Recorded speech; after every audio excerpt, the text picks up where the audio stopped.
Hello दोस्तों, नमस्कार। मैं शिवलाल आपका स्वागत करता हूं। आज हम पढ़ेंगे क्लास 10 का प्रश्नावली नंबर 3.2। जो 3.2 सवाल लगाने से पहले हम उसके पहले महत्वपूर्ण बिंदु पर कुछ महत्वपूर्ण बिंदु देख लेंगे। जिसमें पहला है कि रेखाएं एक बिंदु पर प्रतिच्छेद कर सकती हैं। इस स्थिति में समीकरण युग्म का अद्वितीय हल होता है। यानी समीकरण का अद्वितीय हल का मतलब केवल एक ही हल होगा। इसमें रेखा AB और दूसरी रेखा है CD, जो कि बिंदु O पर मिलते हैं। यानी एक दूसरे पर जहां काटते हैं उसे कहते हैं प्रतिच्छेद करते हैं, यानी O बिंदु पर प्रतिच्छेद करती हैं। अब उसके आगे दूसरा देखते हैं कि रेखाएं समांतर हो सकती हैं। इस स्थिति में समीकरण इसका कोई हल नहीं होता है। एक रेखा लेंगे AB और दूसरी रेखा लेंगे CD। देखते हैं कि एक दूसरे के यह समांतर हैं, जो आगे जाकर कहीं नहीं मिलेगी। अब तीसरी कंडीशन देख लेते हैं। तीसरा है कि रेखाएं संपाती हो सकती हैं। इस स्थिति में समीकरण के अपरिमित रूप से अनेक हल होते हैं। यानी संगत इनके अनेक हल, एक से अधिक हल होते हैं। तो ये देखते हैं, रेखा AB पर एक रेखा CD है, जो एक दूसरे पे क्या है, संपाती हैं।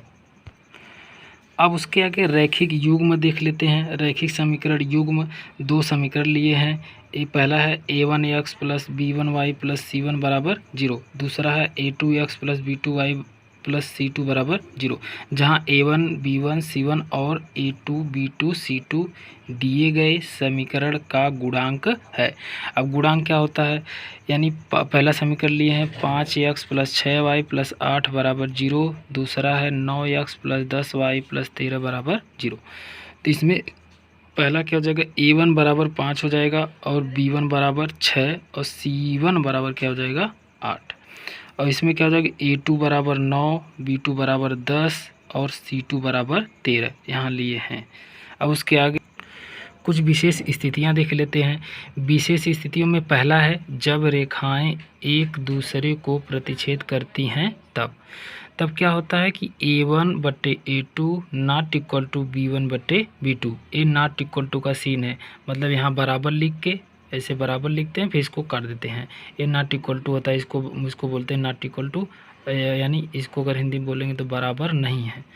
अब यह समीकरण देखते हैं, हल करते हैं, इसको बराबर आता है कि नहीं। तो इसमें x का कोई गुणांक आगे नहीं है तो हम 1 मानेंगे। तो ये पहले लिख लें, A1/A2 बराबर B1/B2। अब उसके आगे देखते हैं, अब A1 का मान 1 है तो 1 रखेंगे बटे। अब यहाँ A2 का मान 3 है, 3 रखेंगे बराबर। B1 का मान यहाँ -2 है, B1 का मान -2 बटे। अब B2 का मान 4 है, B2 का मान 4 हो जाएगा। तो इसके आगे हम प्लस इसलिए नहीं लिख रहे हैं। देखिए, अगर नहीं दिखाई दिया तो फिर से, यहाँ A1 का मान हो गया 1 और A2 का मान हो गया 3 बराबर।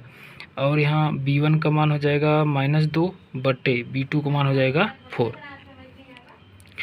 अब देखिए हैं, ये दोनों मान बराबर है। यहाँ 1/3 है, यहाँ -2/4 है। एक दूसरे के बराबर नहीं है। जब एक दूसरे के बराबर नहीं है तो इसको हम काट देंगे, यानी यह क्या हो जाएगा, किसका उदाहरण हो जाएगा, प्रतिच्छेद वाला उदाहरण हो जाएगा। अब दूसरा कंडीशन देखेंगे कि जब रेखाएं एक दूसरे के समांतर हों, तब क्या होता है कि A1/A2 बराबर B1/B2 बराबर C1/C2। जो लास्ट वाला होगा वो बराबर नहीं होगा, यानी बराबर नहीं होगा। हम देखते हैं यह होता है कि नहीं आगे। तो यहाँ लिखेंगे यहाँ एक उदाहरण लिए हैं, A1/A2 बराबर B1/B2 बराबर C1/C2। A1 का मान अगर x के आगे कुछ नहीं है तो हम जानते हैं कि 1 होता है, तो 1/A2, यानी A2 का मान 2 है, 2 लेंगे बराबर। B1 का मान यानी ऊपर y किधर होगा, 2 है बटे। यहाँ B2 का मान क्या हो जाएगा, 4, ये y का गुणांक लेंगे बराबर। C1 जो पूरा बचा है ये लेंगे, यानी -4 लेंगे, यहाँ -4 बटे। C2 का मान पूरा चिन्ह लेकर लेना पड़ेगा, यानी यहाँ -12 लेंगे, -12 अब जो कटेगा उसको काट देंगे, 1/2 तो वैसे ही रहेगा, 2 एक कम 2, 2 दूनी 4, माइनस माइनस से कट जाएगा ऊपर नीचे से, फिर 4 एक कम 4, 4 तेई 12। यहाँ देखते हैं, यहाँ तो 1/2 बचा ही पूरा है, 1/2 बराबर, फिर 1/2 बराबर 1/3। यहाँ तो दोनों आपस में बराबर है, लेकिन तीसरा क्या है, मान बराबर नहीं है। ये देखिए यहाँ 1 1 तो बराबर है, यहाँ 2 2 दोनों बराबर, लेकिन तीसरा वाला 3 है, ये बराबर नहीं होगा। यानी यह कंडीशन कौन बन जाएगी, ये एक दूसरे के क्या होंगे, समांतर होंगे। अब यहाँ तीसरा देखते हैं, तीसरा क्या होता है, जब रेखाएं एक दूसरे के संपाती हो तब कंडीशन क्या बनती है, A1/A2 बराबर B1/B2 बराबर C1/C2। अब देखते हैं तीसरा उदाहरण लेते हैं, तीसरा ये उसका उदाहरण है तीसरे का। तो पहला क्या है, 2x + 3y - 9 बराबर 0, दूसरा है 4x + 6y - 18 बराबर 0। तो यहाँ फिर लिखेंगे A1/A2 बराबर B1/B2 बराबर C1/C2।